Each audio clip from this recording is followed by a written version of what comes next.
ఈరోజు పవన్ కళ్యాణ్ అనే పిచ్చి కుక్క నోటి స్థిమితం లేకుండా దూల పెరిగి పిచ్చి పిచ్చిగా వాగుడు వాగినాడు. ప్రతి ఒక్కరిని వైఎస్ఆర్పి కొడుకులు అన్నాడు. ఒరేయ్, నీకు తల్లి పెళ్ళాం చెల్లెలు విలువ తెలిసింటే నువ్వు కొడుకులు అనవరా పిచ్చి కుక్క అనేసి చెప్తున్నా. నీలాంటి ప్రజారాజ్యం పార్టీ పెట్టి ప్యాకేజీలు అమ్ముకొని అప్పుడు మొత్తం నాశనం చేసావు ఆ పార్టీని. మీ అన్న సెంట్రల్ గవర్నమెంట్లో పోయి కాంగ్రెస్తో చేతులు కలిపి మినిస్టర్ తీసుకున్నాడు. మళ్ళా డబ్బులు చూడాలనేసి జనసేన అనేసి ఒక పార్టీ పెట్టావు. ఒక జనసేన అధ్యక్షుడుగా ఉన్నావు, కనీసం నీకు ఇంగిత జ్ఞానం కానీ ఇంగిత బుద్ధి కానీ ఉందా అనేసి నేను అడుగుతున్నా.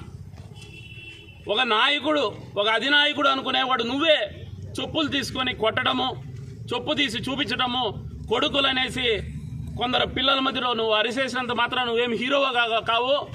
ఖచ్చితంగా నేను ఈ స్టేట్లో ఎక్కడైనా అడ్డుకుంటాం.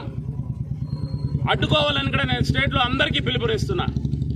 ఈ పిచ్చి కుక్క మన వాళ్ళందరినీ కొడుకులు అన్నాడు కాబట్టి వాడికి ఎక్కడ స్టేట్లో వాడిని కనీసం వన్ మూమెంట్స్ కూడా లేకుండా చేయాలనేసి ఇంకొక మారు మా పార్టీకి కానీ మా పార్టీ కార్యక్రమాల మీద కానీ నువ్వు మాట్లాడే నైతిక హక్కు కోల్పోయినావు. ఈరోజు నువ్వు ఒక పిచ్చి కుక్క, నేను పిచ్చి కుక్క అనేసి సైడ్ తోసేయకుండా పిచ్చి కుక్కని ఎట్లా రోడ్లో కొడతారో రాళ్ళు ఎత్తుకుని అట్లా కొట్టి నా కొడుకుని బయట తరమాలనేసి నేనైతే పత్రికా ముఖంగా నేను చెప్పుకుంటున్నా.